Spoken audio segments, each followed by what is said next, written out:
ሰላምና ጤና ይብዛላችሁ ውድ የሻሎም ሚዲያ ሁለት አድማጮቻችን፣ ዛሬ መሪው ተገደለ በሚልና በአዲስ አበባ ውጥረት ተፈጠረ በሚሉ ሁለት አንገብጋቢ ጉዳዮች ላይ ሰበር ዜናዎችን ይዘን መተናል። ለቻናሉ አዲስ ከሆናችሁ ሰብስክራይብ ማድረጋችሁን አትርሱ። በአንጻራዊ ሰላማ በምትታወቀውና የበርካታ እምነቶች መናሪያ በሆነችው አዲስ አበባ ከተማ ላይ በአሁኑ ወቅት ከፍተኛ ውጥረትና የስነ ልቦና ስጋት የፈጠረ አንድ አዲስ አጀንዳ ብቅ ብሏል። በኢትዮጵያ ኦርቶዶክስ እምነት ተከታዮችና በሕዝበ ሙስሊሙ መካከል የነበረውን የመከባበር እሴት አደጋ ላይ ሊጥል ይችላል የተባለና በኢትዮጵያ የተፈራው የሃይማኖት ጦርነት ከተማዋን ለአዲስ ጦርነት አትጋብዙት በሚል ስጋት ላይ የሚገኙት የከተማዋ ነዋሪዎች ከወዲሁ ስጋታቸውን በመግለጽ ላይ የሚገኙ አካላት ከወዲሁ ብቅ ማለታቸውን እየተመለከትን ነው። አህመዲን ጀበል በቀጥታ የኢትዮጵያ ኦርቶዶክስ እንዲሁም የአማራን ስም በማንሳት አስደንጋጭ የሆነ መግለጫ በማህበራዊ ሚዲያ ላይ ትልቅ መነጋገሪያ ሆኗል።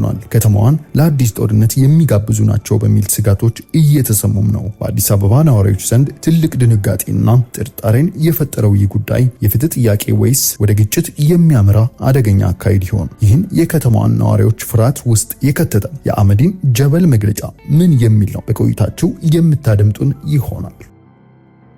በሌላ በኩል መሪው ተገደለ። በደቡብ አፍሪካ ታዋቂው የጸረ ስደተኞች ንቅናቄ መሪ አንድሌ ሰሞጎዳ ባልታወቁ ታጣቂዎች መገደሉ በአገሪቱ በሚኖሩ አፍሪካውያን ስደተኞች ላይ አዲስ የፍርሃትና የደህንነት ስጋት ያጠላ ቢሆንም በተለይ ግን ለኢትዮጵያውያን ስደተኞች ስጋቱ እጅግ የበረታና አስፈሪ ሆኗል። ማርች ኤንድ ማርች የተባለው ጽንፈኛ ቡድን የአመራሩን ሞት ተከትሎ በመላ አገሪቱ ጸረ ስደተኛ ተቃውሞውን እንደሚያጠናክርና የበቀል እርምጃዎችን እንደሚወስድ በይፋ መዛቱ በተለይም በየመንደሩ አነስተኛ የንግድ ሱቆችን ከፍተው ከማህበረሰቡ ጋር ተቀላቅለው ለሚኖሩ ከዚህ ቀደምም በተደጋጋሚ የዝርፊያ የማስፈራሪያና የግድያ ሰለባ ለሆኑት በርካታ ቁጥር ላላቸው ኢትዮጵያውያን ሁኔታውን የሞትና የህይወት አጣብቂኝ አድርጎታል። መንግስት ጥቃቶችን ለመከላከል የሚያደርገው ጥረት ደካማ በሆነበትና በማህበራዊ ሚዲያዎች ላይ ኢትዮጵያውያን ኢላማ ያደረጉ የጥላቻ እንቅስቃሴዎች በበረቱበት በዚህ አስፈሪ ወቅት ስደተኞቹ ራሳቸውን ከዚህ ሊቀሰቀስ ከሚችል አዲስ የጥቃት ማዕበል እንዴት ሊከላከሉ ይችላሉ የሚለው ስጋት በኢትዮጵያውያን ላይ በእጅጉ ፍርሃትን ለቋል። ይህ መሪ እንዴት ተገደለ? ማን ገደለው? አሁን ያለው ሁኔታስ ምን ይመስላል? የሚሉትን ቢቢሲ ከስፍራው ይዞት የወጣውን ሰበር ዜና የምናስደምጣችሁ ይሆናል። በመጨረሻም ተደጋጋሚ መልእክቶችን ከጌታ ሰምታ ስታዳርሰን የምንመለከታት ነብይት ዘነበች ገሰሰ ዛሬም በጾምና በጸሎት ላይ ሳለች ከእግዚአብሔር የሰማችውን ታስተላልፋለች። ይህ ከሰማይ ሰማሁት ተዘጋጁ ስትል ያስተላለፈችው መልእክትና በዚህ በመጨረሻው ዘመን ለትውልዱ የተላከው መልእክት ምን ይላል? ቆይታችሁ ከኛ ጋር በማድረግ የምታደምጡት ይሆናል። እስከ ፕሮግራማችን ፍጻሜ ድረስ አብራችሁን ቆዩ።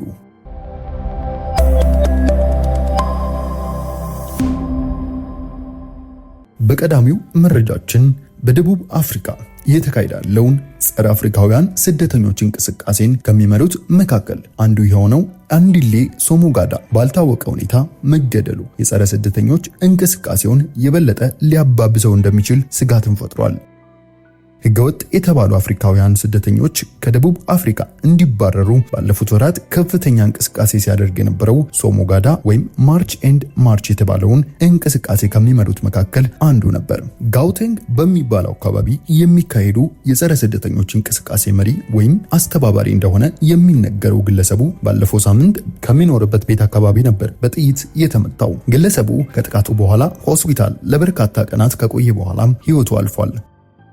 አንድሌ ሰሞጋዳ ከሞተ በኋላ በደቡብ አፍሪካ የሚካሄደው ጸረ አፍሪካውያን ስደተኞች እንቅስቃሴን የሚመራው ማርች ኤንድ ማርች እንቅስቃሴ ግድያውን ሆን ተብሎ የተፈጸመ እንደሆነ በመግለጽ ሌሎች አባላቱም የግድያ ማስፈራሪያ እንደደረሰባቸውም አሳውቋል። ነገር ግን ፖሊስ እስካሁን የግድያው ሰበብ ምን እንደሆነ የሰጠው ማረጋገጫ የለም። ንቅናቄው በአባሉ ሞት በእጅጉ ማዘኑና የተጀመረው ጸረ ህገወጥ አፍሪካውያን ስደተኞች እንቅስቃሴና ተቃውሞ በመላው አገሪቱ ተጠናክሮ እንደሚቀጥልም ዝቷል። ንቅናቄው ጥቃቱን በዝርፊያና በህገወጥ የንግድ እንቅስቃሴዎች ውስጥ የተሳተፉ ቡድኖች ከሚሰነዝሩት የሞት ማስፈራሪያ ጋር አያይዞታል። ይህ ሁኔታ በተለያዩ ማህበረሰቦች ውስጥ አላስፈላጊ ውጥረትን ስለሚፈጥር የህግ አስከባሪ አካላት ይህንን ጉዳይ በጥልቀት እንዲመረምሩ እንጠይቃለን ብለዋል።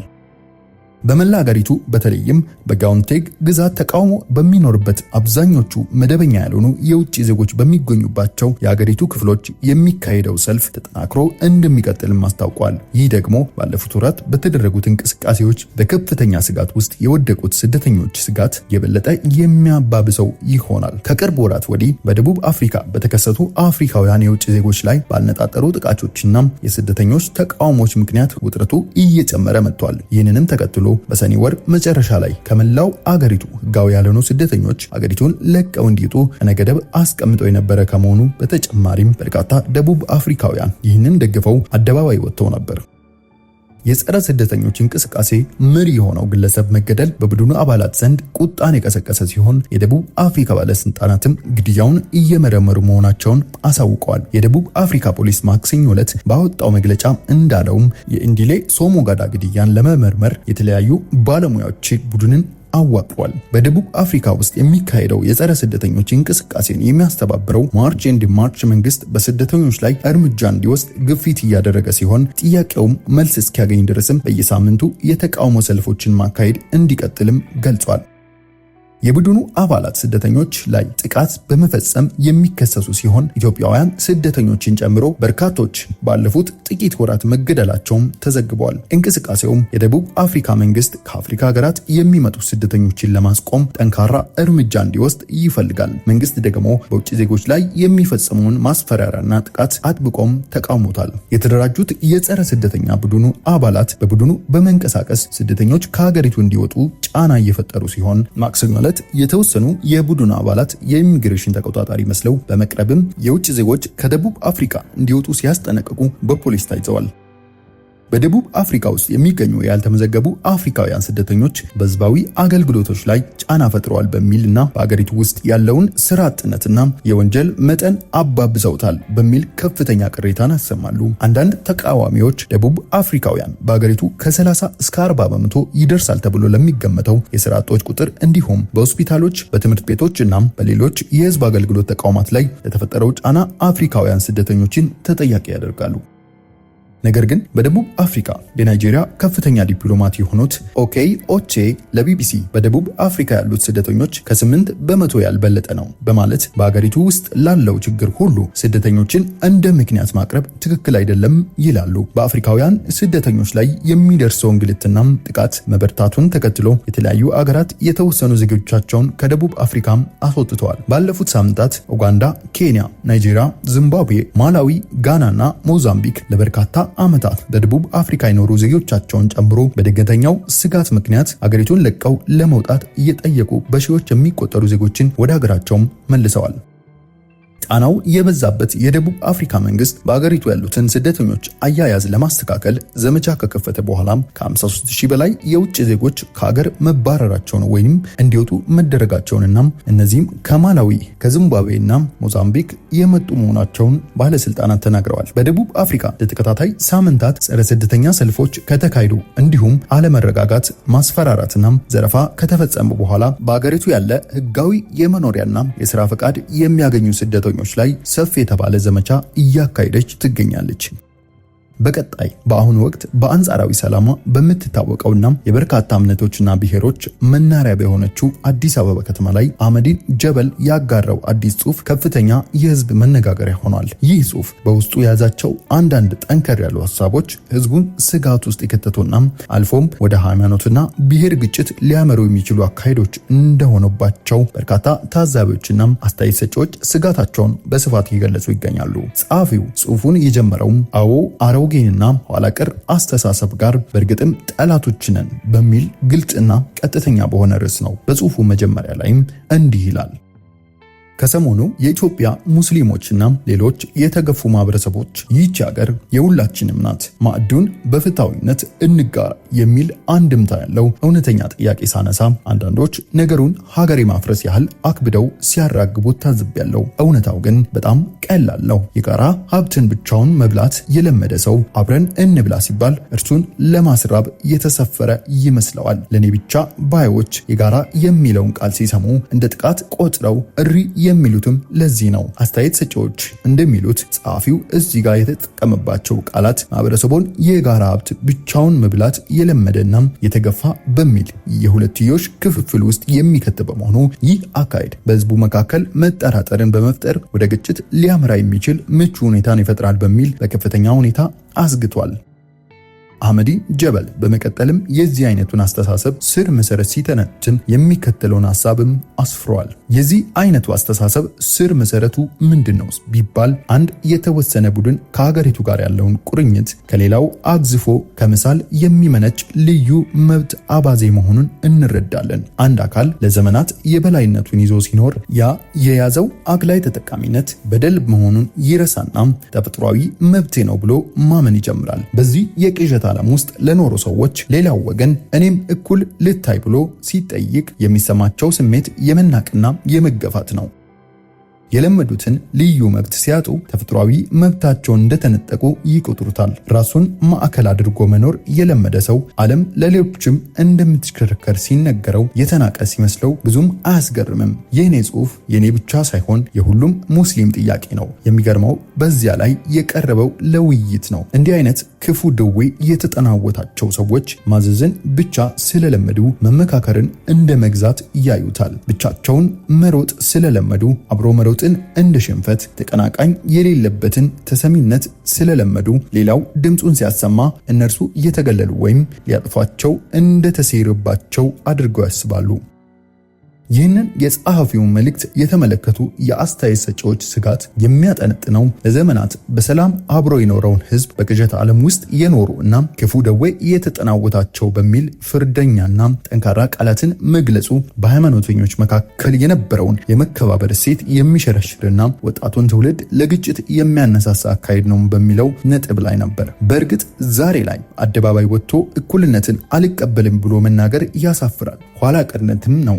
ታዲያ ምን ያደርጋሉ? ልዩ መብታቸውን ማስቀጠል የሚፈልጉ አካላት የፍትህ ጥያቄውን ለማስፈን የተለያዩ ስውር መንገዶችን ይከተላሉ። ጥያቄያቸውንም የሚያነሱት ወገኖች አፍ ለማዘጋት ሀገር የማፍረስ የተደበቀ አጀንዳ አላቸው ወይም የጸረ ኢትዮጵያ ኃይሎች ተላላኪዎች ናቸው እያሉ ስም ማጥፋትን ስራዬ ብለው ይይዙታል።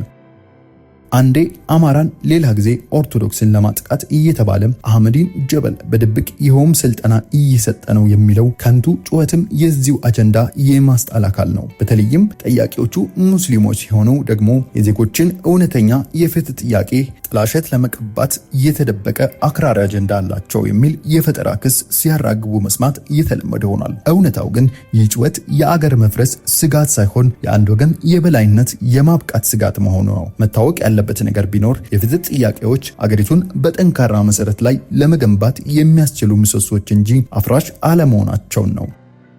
በዚህ ክፍል ላይ እንደ አማራ ኦርቶዶክስ ያሉ ማህበረሰቦችን ስም በቀጥታ በማንሳት የቀረበው ትችት ህዝቡን ይበልጥ ስጋት ውስጥ እንደከተተው አስተያየት ሰጪዎች ይናገራሉ። እነዚህ ስሞችን በማንሳት የሚደረጉ ዝግቦች በተለያዩ እምነቶች መካከል መጠራጠርን በመፍጠር ነገሮች በቀላሉ መስመር ስተው ወደ ከፋ የሃይማኖት ግጭት እንዲያመሩ በር የሚከፍት አደገኛ አካሄድ መሆኑን ታዛቢዎች አበክረው ይገልጻሉ። አህመዲን ጀበል የእኩልነትን ትርጉም በተግባር ሲያስረዳ የሚከተለውን ሐሳብ ያቀርባል።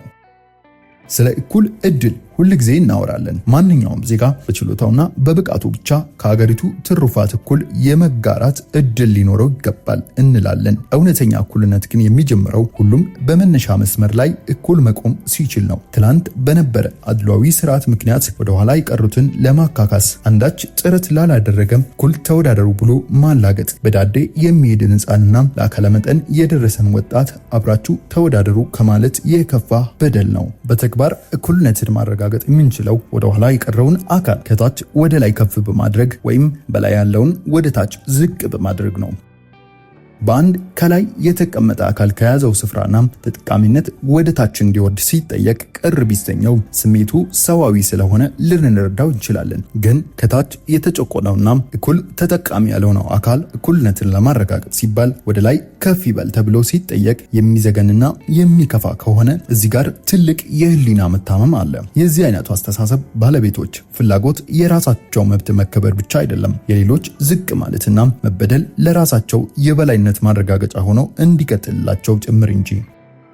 ከላይ ያለውን ወደ ታች ዝቅ በማድረግ የሚለው ሐሳብ በተለይም በአዲስ አበባ ነዋሪዎች ዘንድ ትልቅ የስነ ልቦና ስጋት የፈጠረ ጉዳይ እንደሆነ አስተያየት ሰጪዎች ይገልጻሉ።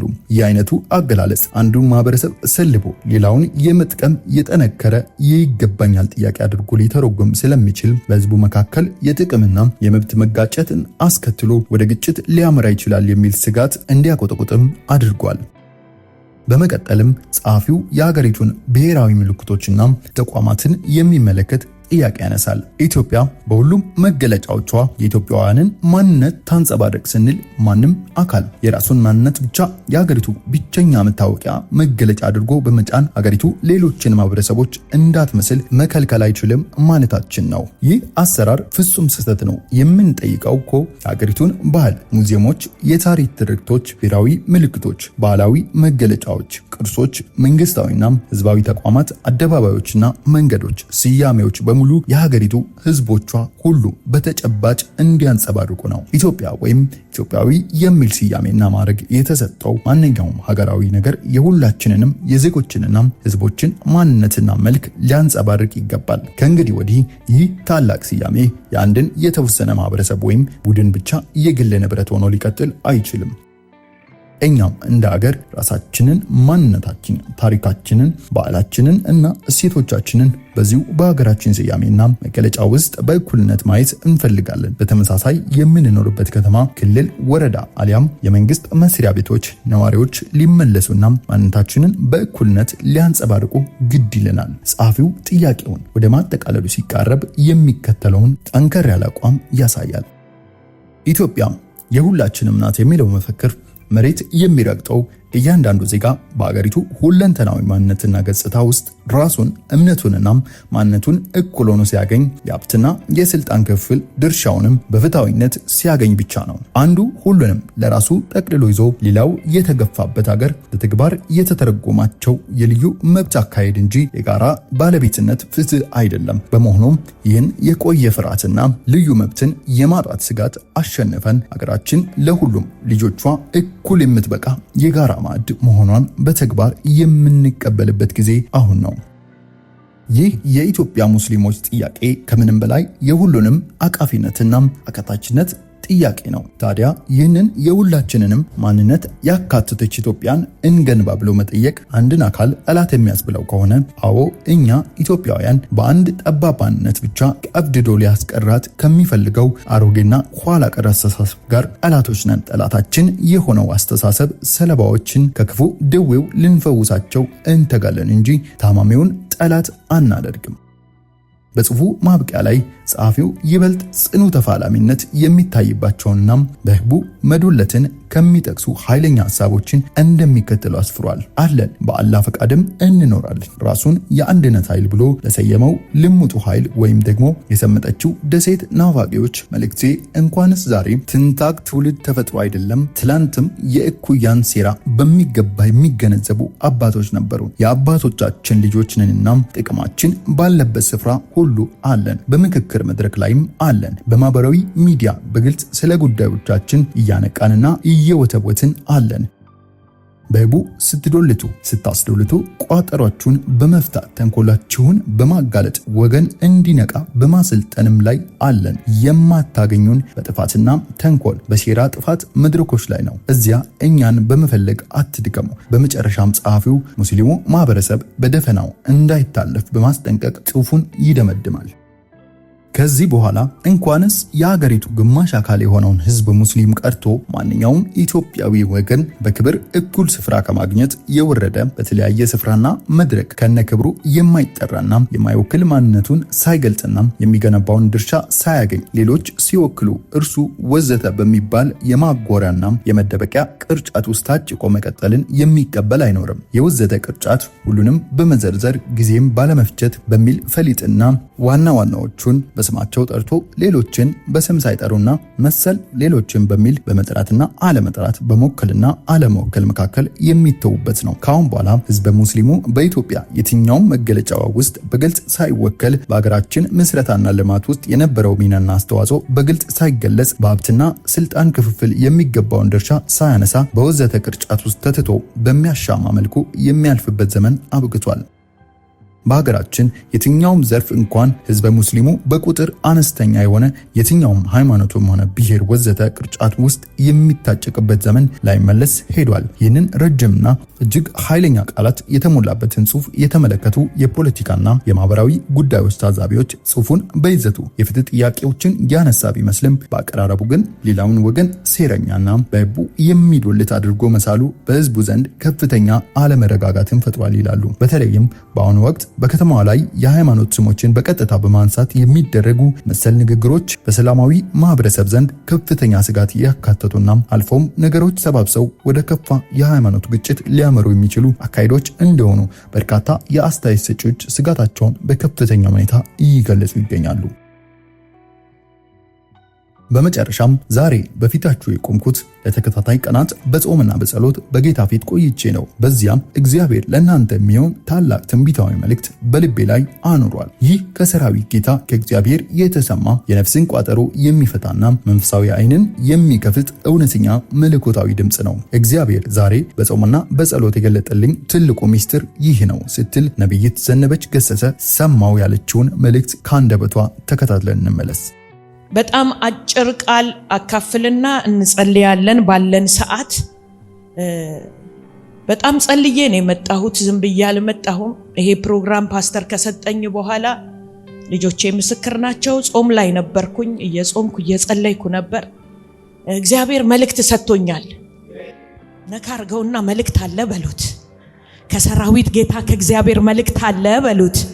አባተ መልእክት አለ አለ አለ አለ ከአባተ መልእክት አለ በሉት። አረ ሃሌሉያ! የውላችሁ እግዚአብሔር ዛሬ ለኔም ለናንተ ምን እንደሚያደርግ ታውቃላችሁ? እጁን ያመጣል። እጅ እስኪ ጮሁና እጅ በሉ።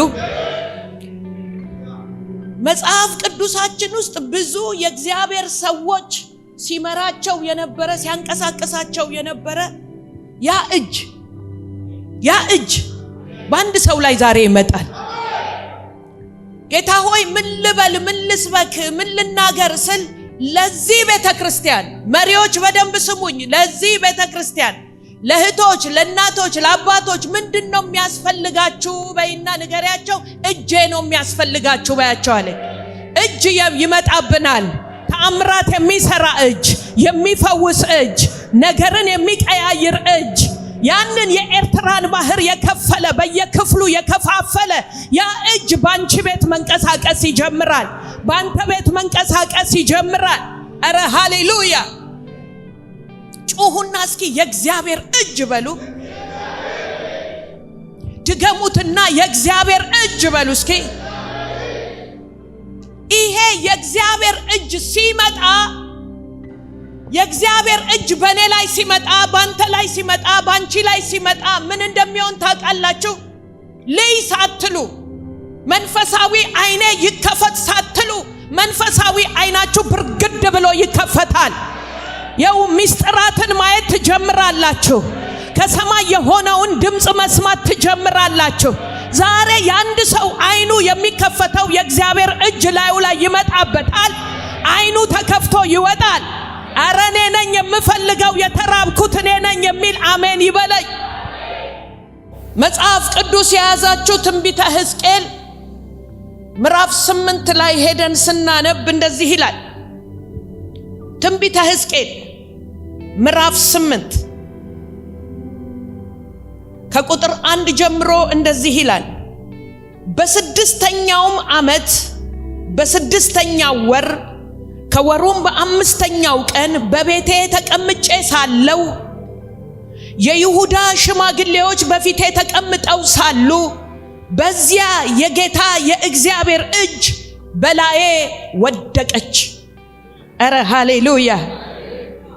የውላችሁ ይሄ ነብዩ ሕዝቅኤል ማን ነው ብላችሁ ስታዩ፣ ማን ነው ብላችሁ ስታጠኑ 48 ምዕራፍ ጽፎልናል ነብዩ ሕዝቅኤል።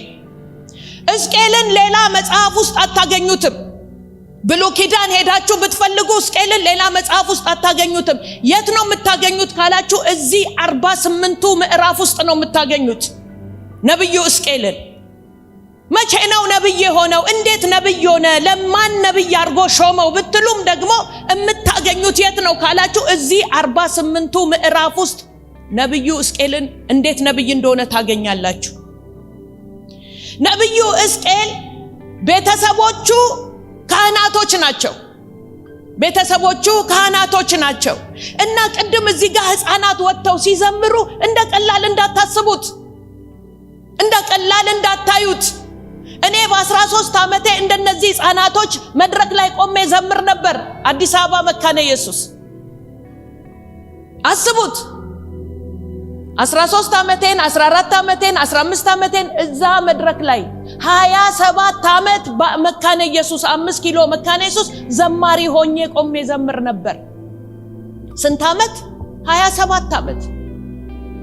ዛሬ ቤተክርስቲያን ተክዬ ያገለገልኩ ነው የእግዚአብሔር ሴትና ወንድ ልጆች። ነገ እነዚህ ልጆች ምን እንደሚሆኑ አታውቁ። ወንጌል ይዘው ከፀሐይ መውጫ እስከ መጥለቂያ የሚሄዱ አረ ሃሌሉያ! የተቀቡ ነቢያት፣ የተቀቡ ሐዋርያት፣ የተቀቡ አስተማሪዎች፣ የተቀቡ ፓስተሮች ሆነው ይነሳሉ። አረ ይሆናል የሚል አሜን ይበለኝ። ይሄ ሕዝቅኤል ማን ነው ስትሉ ቤተሰቦቹ የካህናቶች ናቸው። በእግዚአብሔር ቤት ውስጥ ምን የሚያደርጉ? የእግዚአብሔርን ሥርዓት የሚያስፈጽሙ የሚያደርጉ እና ሕዝቅኤል ቤተሰቦቹ የሚያደርጉትን እያየ ያደገ ልጅ ነው። ቤተሰቦቹ ሲያገለግሉ እያየቱ ከስራቸው ዱክ ዱክ እያለ የእግዚአብሔርን ሥርዓት የተማረ ነው።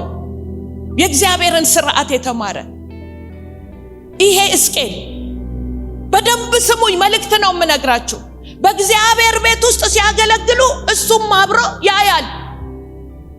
ልጆቻችሁ ስትጸልዩ ጓዳ ተቀምጠው እናንተ ብቻችሁን እንዳትጸልዩ። የቤተሰብ ጸሎት ስታደርጉ ልጆቻችሁም ግዴታ መተው መንበርከክ አለባቸው። ስትጾሙ አብረው መጾም አለባቸው። ሕዝቅኤል እንዲህ ነው ያደገው ቤተሰቦቹ ሲያገለግሉ አብሮ ያየነ ያደገው። ነገ ልጆቻችሁ እምቢ እንዳይሏችሁ፣ ቸርች ሲያድጉ ሲጎረምሱ አልሄድም እንዳይሏችሁ፣ በዚህ እድሜያቸው ቅድም እንደዚህ እንደተደረደሩት ኢየሱስን ከተቱባቸው። ኢየሱስን ውስጣቸው ስትከቱባቸው እነሱ ራሳቸው ማይኩን ለመያዝ ይቸኩላሉ። ነገ ተተኪ ሆነው የእግዚአብሔርን ወንጌል ይዘው የሚሮጡ ይሆናሉ። አለበለዚያ ግን እናንተ ብቻችሁን የምትጸልዩ ከሆነ ብቻችሁን የምትጾሙ ከሆነ ልጆቹ ሥርዓቱን አያውቁትም። እሁድ ብቻ መምጣት ነው፣ እሁድ ብቻ ሰንዴይ ስኩል ብሎ መውጣትና መግባትን ብቻ ነው የሚያውቁት። ሕዝቅኤል ግን እንደዚህ አይነት ሰው አልነበረም። አባቱ ቤተሰቦቹ ካህናት ስለነበሩ የሚደረገውን ሥርዓት እየተከታተለ ያይ ነበረ፣ ይመለከት ነበር። ውስጡ ገብቶበታል። የእግዚአብሔር ነገር ውስጡ ገብቶበታል። ልክ በሱ ዘመን ናቡከደነጾር ተነስቶ አይሁዶችን በሙሉ ማርኮ ወደ ባቢሎን ለምርኮ ወስዶ ሲያፈልሳቸው ወስዶ ሲያከማቻቸው አብሮ ተወሰደ። ማን? ሕዝቅኤል ተወሰደ። ምርኮኛ ሆኖ ተወሰደ። እሱም አይሁዳዊ ስለሆነ ተወሰደ። የት? ወደ ባቢሎን። ማን ወሰደው? ናቡከደነጾር ወሰደውና እዛ ባቢሎን ውስጥ አፈሰሳቸው አይሁዶችን። ያን ጊዜ ሕዝቅኤል ምን እንዳደረገ ታውቃላችሁ? የእግዚአብሔር ቤትማ በእኔ ዘመን ምን አይሆንም፣ አምልኮ አይቆምም አለ። አምልኮ አይቆምም፣ ሥርዓቱ አይቆምም። በአባቴ ቤት ሆኜ የተማርኩትን አደርገዋለሁ፣ እፈጽመዋለሁ። የእግዚአብሔር መሠዊያ አይፈርስም፣ የእግዚአብሔር መሠዊያ እሰራለሁ ብሎ ተነሳ። የሚገርማችሁ ነገር የእግዚአብሔርን መሠዊያ ሰርቶ መስዋዕት እያቀረበ ሕዝቡን ሰብስቦ የክህነት ሥራ ያገለግል ነበረ።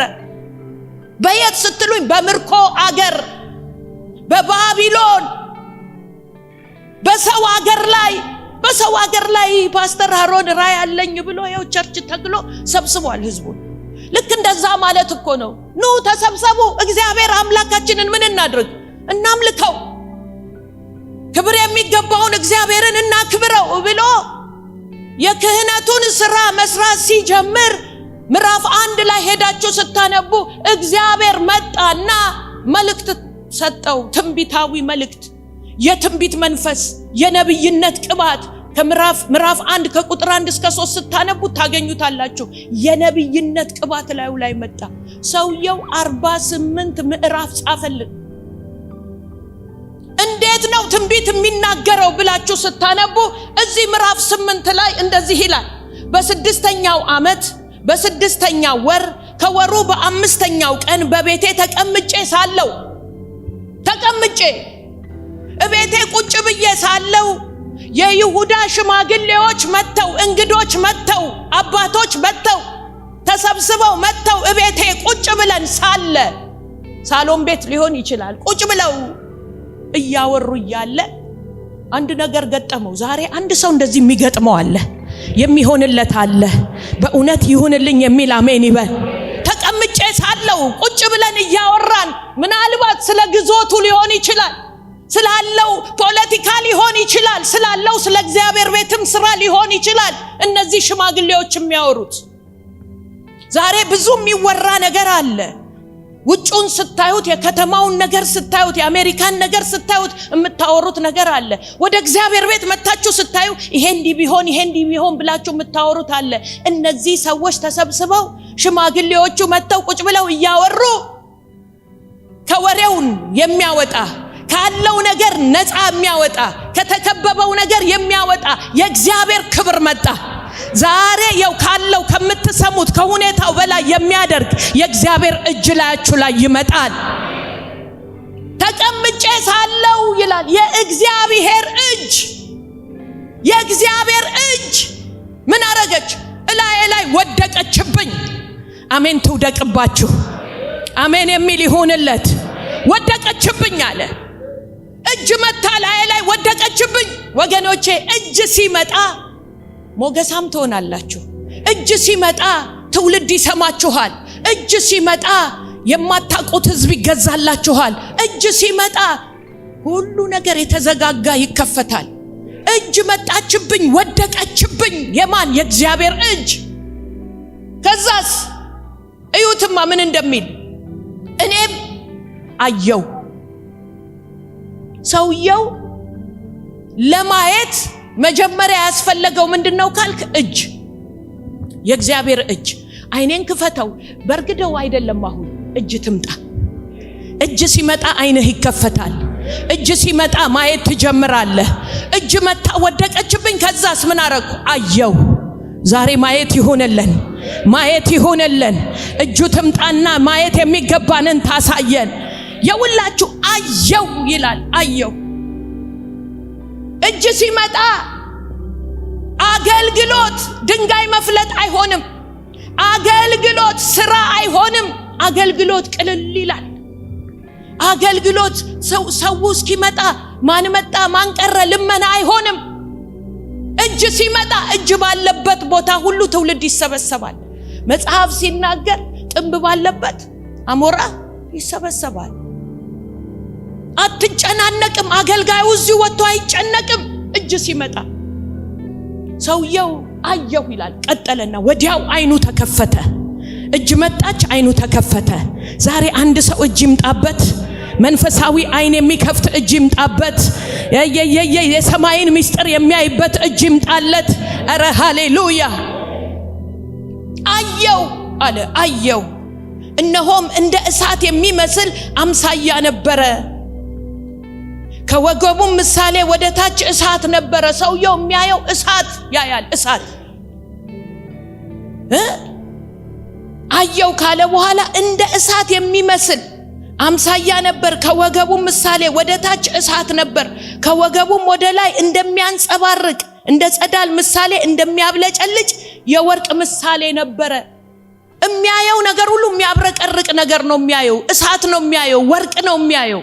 በኢየሱስ ስም ዛሬ እዚህ ያላችሁ የእግዚአብሔር ሴትና ወንድ ልጆች መንፈሳዊ አይናችሁን የሚከፍት እጅ በላያችሁ ላይ ይምጣ። አሜን ይምጣ። ማየት ይሁንልን። መንፈሳዊውን ነገር ማየት ይሁንልን። አየው ይላል። አየው። ሕዝቅኤል ያየው የተመለከተው እጅ ሲመጣ ነው። እጅ ካልመጣ ማየት የለም።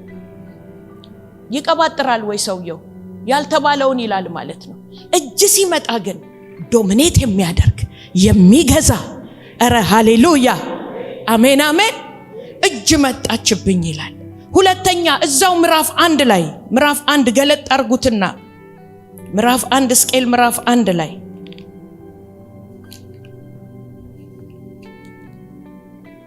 ቁጥር 1 እስከ 3 በ30ኛው ዓመት በ4ኛው ወር ከወሩም በ5ኛው ቀን በኮቦር ወንዝ በምርኮኞች መካከል ሳለው ሰማያት ተከፈቱ፣ የእግዚአብሔርም ራእይ አየሁ። ንጉሡ ኢዮአቅ በተማረከ በ5ኛው ዓመት ከወሩም በ5ኛው ቀን የእግዚአብሔር ቃል በከለዳውያን አገር በምርኮ በኮርቦን ወንዝ ወደ ቡዝ ልጅ ወደ ካህኑ ወደ ሕዝቅኤል መጣ። የእግዚአብሔርም እጅ በዚያ በእኔ ላይ ሆነች፣ እኔም አየው። ጠቅላላ የሕዝቅኤልን ምዕራፍ 48ቱንም ስታዩ ሕዝቅኤል ከመተንበዩ በፊት አየው ከማለቱ በፊት ምን ይመጣበታል ካላችሁ እጅ። ለሁለት ለሶስት ሰው ይሄ እጅ ያስፈልጋል በሉልኝ፣ ነካ አድርጉትና በእውነት ይሄ እጅ ያስፈልጋል። አየው ከማለት በፊት ሰማው ከማለት በፊት እጅ ይምጣብ በሉት። አሜን አሜን። ይሄ እጅ ይምጣ ያገኘን። ሃሌሉያ። ምዕራፍ 8 ታዲያ ከሽማግሌዎቹ ጋር ተቀምጬ ሳለው እጅ መታ ወደቀችብኝ ይልና ቀጥሎ ምን ይላል? ቁጥር 3 ላይ እጅ መሳይም ዘረጋ፣ በራስ ጠጉሬም ያዘኝ፣ በመንፈስም በምድርና በሰማይ መካከል አነሳኝ። ሽማግሌዎቹ ቁጭ ብለው ያወራሉ፣ እሱ በሌላ ዓለም ውስጥ ገብቷል። ዓለም ሌላ ያወራል፣ አንተ እጅ ሲመጣብህ የሰማይን ምስጢር ማየት ትጀምራለህ። እረ ይሁንልኝ የሚል አሜን ይበል። ከተማ ሌላ ያወራል፣ አንተ ግን ሰማይ ተከፍቶ የእግዚአብሔር እጅ አንተ ላይ መጥቶ እረ ይታየኛል ማለት ትጀምራለህ። እረ ይሁንልኝ የሚል አንድ አማኝ አሜን ይበል። የሚወራው ሌላ ነው፣ አንተ ግን ሰማይን እየሰማ ሰማይን እያየ መጓዝ ትጀምራለህ። ሁኔታው አያስጨንቅህም፣ ሰማይን እያየ ከሁኔታ በላይ ከፍ ትላለህ። አሜን። በምድርና በሰማይ መካከል ማለት ጸጉሬን ያዘኝ ይላል። እጁ መጥቶ ጸጉሬን ያዘኝ፣ ከዛስ አንጠለጠለኝ፣ ከዛስ በመሬትና በሰማይ መካከል አንጠለጠለኝ ይላል ሰውየው። ሽማግሌዎች ቁጭ ብለዋል፣ እሱ ግን በሰማይና በምድር መካከል ተንጠልጥሏል እጅ መጥቶ። ከዛ በኋላ ክፍሉን ስታነቡት የኢየሩሳሌምን የሆነውን ውድቀት ያሳየኝ ጀመር ይላል። እግዚአብሔር ምስጢራትን ይነግረኝ ጀመር፣ ማየት ጀመርኩ ይላል። በእውነት እናቶች በዚህ በመጨረሻው ዘመን በዚህ ባለቀ ዘመን መንፈሴን በስጋ ለባሽ ሁሉ ላይ አፈሳለሁ። ወንዶች ልጆቻችሁ ትንቢት ይናገራሉ፣ ጎበዛዝት ሕልምን ያልማሉ። እናቶች አባቶች ይሄ የኛ ዘመን ነው። ሕልም የምናይበት፣ ሰማይን የምናይበት፣ የሰማዩን አይተን የምናወራበት፣ የምድሩን ሳይሆን የሰማይ አይተን የምንናገርበት። እረ ስንተኛ የቀኑን አይደለም የእግዚአብሔርን የልቡን አጀንዳ የእግዚአብሔርን የልቡን ሐሳብ እረ ዛሬ አየሁ የምንል እግዚአብሔር ዛሬ በሌሊት መጥቶ አስተኝቶ ተናገረኝ፣ ሰማይ ተከፍቶ እንደዚህ አይነት አየሁ የምንልበት መንፈስ ያገኘን። ተኝተን ስንቀባጥር የምናድር ሳይሆን ስንቃዥ የምናድር ሳይሆን በእውነት ሰማይ ተከፍቶ ከሰማይ ድምፅ የምንሰማ የምናይ አሜን ያድርገን፣ አሜን ያድርገን። እጅ የሚመጣባቸው ሰዎች ምንድነው የሚያደርጉት? ያያሉ። ማየት ትፈልጋለህ ወይ በሉት አጠገባቸው ያለው ሰው። እጅ ይምጣብህ በሉት፣ እጁን ናፍቅ በሉት። እጁ ሲመጣ አይነ ይከፈታል፣ መንፈሳዊ አይነ ይከፈታል በሉት። እረ ሃሌሉያ። ሕዝቅኤል ይሄን ነው የሚያስተምረን። በዛ ምድር ላይ ነብይ ሆኖ 48 ምዕራፍ ቤታችሁ ገብታችሁ አንብቡት። 48ቱንም የዘመን መጨረሻን ሁሉ ተንብዮልናል። የዘመን መጨረሻ አሁን ያለንበትን ዘመን ሁሉ ተንብየዋል። መጽሐፉን አንብቡት ግቡና። ሁለተኛ ሕዝቅኤል እጅ መጣብኝ ይላል። እጅ መጣብኝ። እጅ ከመጣበት በኋላ ምን እንደሚሆን ታውቃላችሁ? ሰማሁ ይላል። መጀመሪያ ምን አለ? አየሁ። ቀጥሎ ሰማሁ። በእውነት የእግዚአብሔርን ድምጽ መስማት እፈልጋለሁ የሚል አለ። ማየት እፈልጋለሁ። ድምጹን መለማመድ እፈልጋለሁ። የጌታዬን ድምጽ መለማመድ እፈልጋለሁ። በእውነት የምትፈልጉ ሰዎች እጆቻችሁን ብድግ አድርጉ። ልባርካችሁ። በተሰጠኝ ከሰማይ ባገኘው ስልጣን ልባርካችሁ። በእውነት የአምላካችሁ እጅ በእናንተ ላይ ትሆን። የእግዚአብሔር እጅ በእናንተ ላይ ትምጣ። ማየት ይሁንላችሁ፣ ደግሞ መስማት ይሁንላችሁ። መንፈሳዊ አይናችሁ በኢየሱስ ስም ይከፈት። አሜን የሚል ይሁንለት። ለቻናላችን አዲስ የሆናችሁ ሰብስክራይብ በማድረግ የደወል ምልክቱን በመጫን ሁል ጊዜ የምናደርሳቸውን ወቅታዊ መረጃዎች በፍጥነት ማግኘት ትችላላችሁ። ቪዲዮውን ከወደዳችሁት ላይክና ሼር ማድረጋችሁን አትርሱ። ሰላም ለሀገራችን፣ ሰላም ለሕዝባችን ይሁን።